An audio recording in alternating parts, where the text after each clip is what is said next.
Alright, love lot, my name is Max, welcome back to the channel and our preview for the final of the EFL Championship playoffs, pitting Nottingham Forest against Huddersfield Town. Yes, we are back after a little bit of time away where I was resting and recuperating after that extremely long night of penalties against Sheffield United at the City Ground. I've got to say, don't think I'm fully recovered off that one. I'm certainly very nervous for this game against Huddersfield Town. Today, as we usually do, we will be previewing our match against the Terriers in the final of the EFL Championship playoffs, where hopefully we can win a place in the Premier League for the first time in my lifetime, which is bloody crazy when you think about it. Of course, as usual, if you are new around these parts, don't forget to drop a like on this video and subscribe to the channel whilst you are down there. We recently passed 600 subscribers. Thank you very much for helping me reach that goal. The next goal is 750 and hopefully we can hit that before the beginning of next season. Without any further ado, let's start talking about this championship playoff final. So as we usually do in these videos, we usually focus on the opposition for these kinds of previews, and today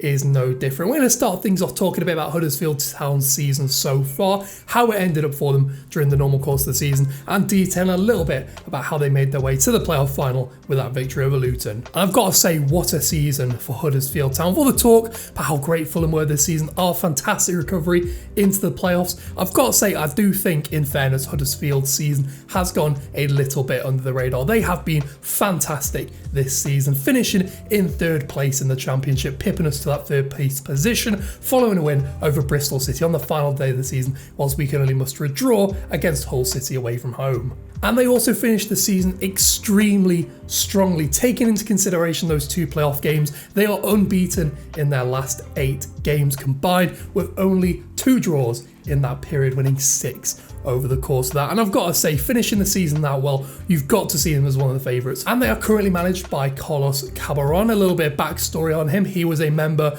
of the coaching staff and the youth coaching team at Leeds United under Marcelo Bielsa over the past couple of seasons, was appointed last season steering the Terriers to safety in the Championship, and I've got to say, done a fantastic job in establishing them all the way at the top of the Championship table, pretty much missing out on Championship promotion by only a few points, which is very, very impressive, only losing 10 league games over the course of the season. So with that out of the way, let's talk a little bit about their route to the playoff final and talk a little bit more in detail about their playoff semi-final 2 legs against Luton Town. Of course, us winning against Sheffield United meant that they got the other playoff contending team, that being Luton Town, drawing 1-1 at Kenilworth Road in their away fixture and winning 1-0 at the John Smith Stadium thanks to a late goal from Jordan Rhodes, a real championship specialist in fairness, and another fantastic assist from a set play from Sorbra Thomas, one of the best dead ball players probably in England at the moment, I've got to say.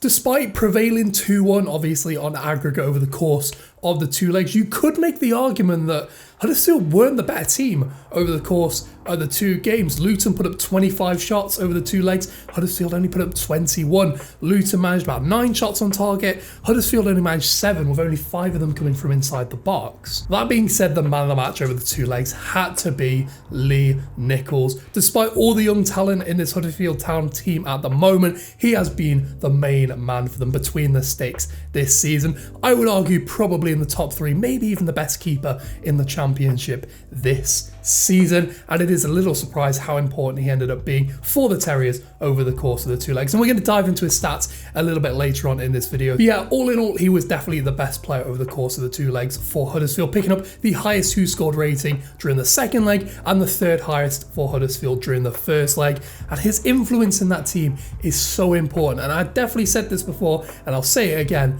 Huddersfield would be nowhere near the position they would be in the league this season without Lee Nichols in goal. Any other goalkeeper, I doubt they would have finished as highly. So with that little bit of prologue out of the way, let's talk a bit about how Huddersfield are actually doing this season under the hood, how their stats look, and what makes them apparently the 3rd best team in the league this season. At the end of the 2021-22 season, Huddersfield Town finished in 3rd position in the EFL Championship, and the biggest asset that they had was the goal scoring ability of their team, finishing with 64 goals in the Championship, the 4th highest tally in the league, whilst only taking 11 shots in their matches on average, which is around league average. A reason for this strange correlation could be the fantastic finishing of their forwards, possessing the third highest conversion rate of any team in the league this season, and also the fact that they take a very high proportion, fourth most in the league that is, of their shots from within the 6-yard box. A combination of fantastic finishing and getting off very, very high quality opportunities. They are also one of the biggest and most physical teams in the championship this season, and the most dangerous side in the league from set pieces, having scored 20 of their 64 goals, around 32% from set pieces this season. Not just the highest tally, but also the highest share or proportion of goals coming from set pieces in the championship. When you swing this the other way, Forest are actually one of the best teams at defending set pieces this season, with just 7 conceded, which is the second best rate in the league. Though you wouldn't have thought that, considering how poor we were defending corners and free kicks against Sheffield United, not just in the second leg, but obviously in the first leg, where obviously they got their late consolation goal from Sander Berge.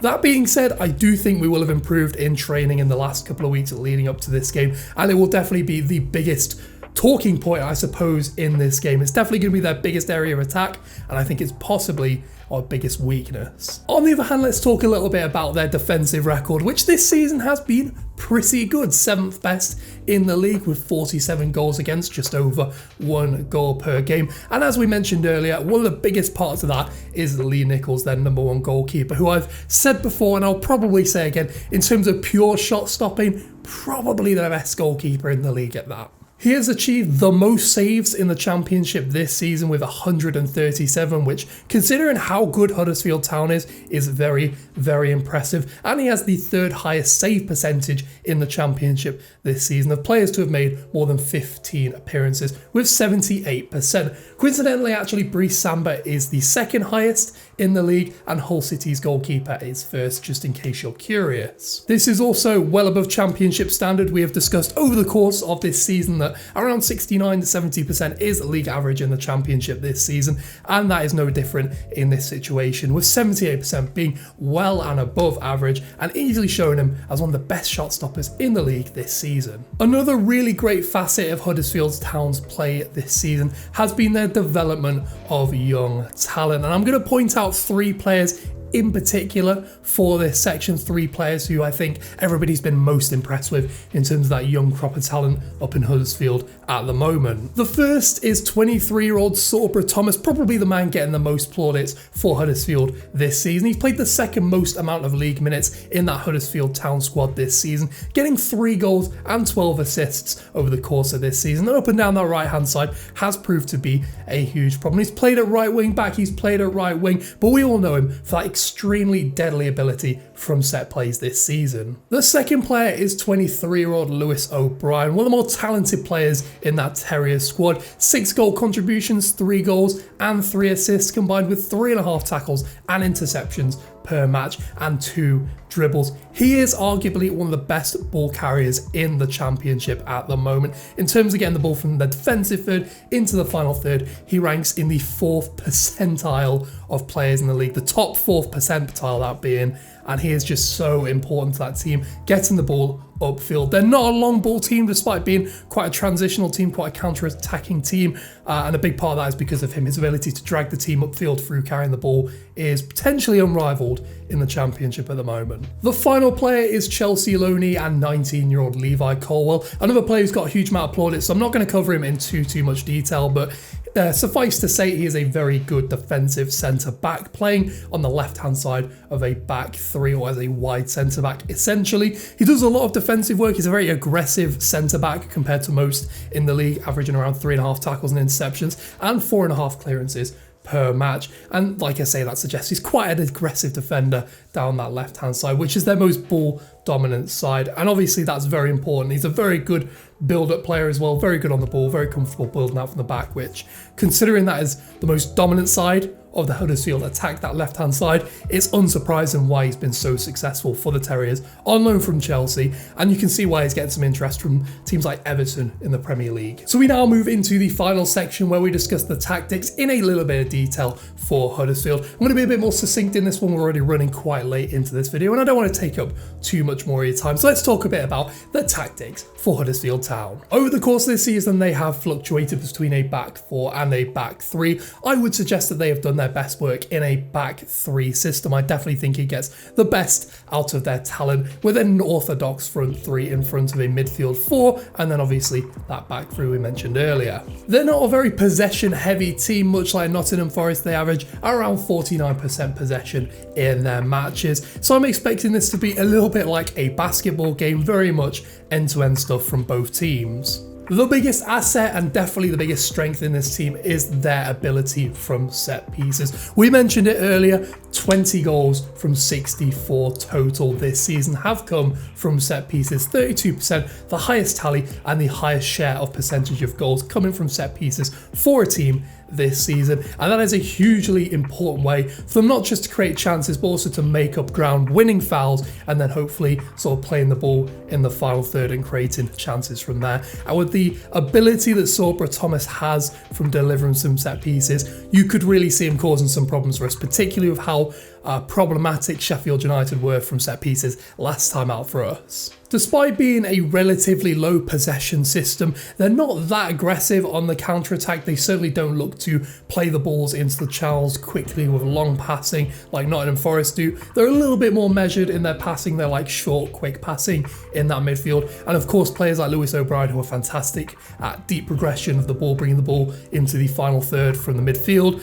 He's one of the best in the league at doing that. And that's a big way in which they transition up the field rather than just knocking it along like other teams. Their attack is pretty well spread across their entire front line and also the majority of their team, but they've only got one player in their squad this season who has scored more than 8 goals this season, and they're also getting quite a lot of goals from defenders, which is pretty simpatico with a set piece design sort of system that they're playing. And they only have 2 players averaging more than 1.5 shots per match, which is slightly worrying. There isn't a lot of goal threat in that team. Is very well spread out amongst their team. To give you a bit of context, Forest have 3 players who scored more than 8 goals. Obviously, Brennan Johnson, our top scorer, has 18, and 5 players in the squad are taking more than 1.5 shots per match. You could definitely see that they're going to get a lot of chances from their centre backs. They're going to get a lot of chances from midfield, but chances could be few and far between for them, and I wouldn't be surprised if they struggle at creating from open play. They may be quite reliant on those set plays again. To conclude, Huddersfield are a fantastic team, genuinely, in my opinion, one of the best teams in the league. They're certainly not in the position they're in by any kind of fluke. They've got lots of talent all across the pitch, goals all across the pitch as well. However, I do think they can be a tad one-dimensional in their matches. They are heavily reliant on those set pieces, and I do think if we're pretty disciplined, if we're able to avoid giving away silly free kicks, if we're able to defend our set plays well, we shouldn't be caused too many problems going forward from this Huddersfield Town team. It's going to be a case, I think, more so of whether we can carve them open and we can create good chances. And with 1 win apiece in the league this season, and of course that win in the Cup for Forest, it is finally balanced for a very exciting affair between these two pretty historic and I've got to say massive teams. Of course, I have to back the boys. I have to say overall we're going to come away with the win. For me personally, this is a huge opportunity for us as well. I've never seen the team play Premier League football. I know some of you who are a little bit older than me have obviously seen us during the Brian Clough years, saw us in the early Premier League years when we were in Europe. But I've never seen us play Premier League football in my lifetime. So for me, it would be a really good opportunity for us to get in the Premier League. Probably our best for the next few years, just with the core talent that we have in the squad at the moment. And I think it's going to reflect in the scoreline. I have to go for a 2-0 win for the boys. We have to get into the Premier League this season if we stand a chance at keeping Spence and Johnson and maybe even Garner going into the Premier League next season. As always though, let me know what you think in that comment section down below and who you think the man of the match will be on the day in the playoff final. I've got to say, I am very, very nervous. I've been very nervous since we won the shootout against Sheffield United. I don't even think my heart rate's really gone down properly since that match ended. And I'm very excited to see where this team can take us tomorrow afternoon. I hope you enjoy the game, Reds. Hopefully I will be seeing you in the future to talk about Premier League football. Also, if you're new around here, don't forget to drop a like on this video and subscribe. It would be greatly, greatly appreciated. And also let me know what you want to see me do during the off season. I've got a couple of months now between the end of the season and the beginning of the next season, whether we're in the Premier League or not. So please let me know what you would like to see me do in the meantime. Well, that being said, enjoy the rest of the weekend, Reds. Enjoy the game if you're going down there. I hope it's a great weekend for you. Come on, you Reds. Hopefully we're going to be in the Premier League next season. I'll see you later.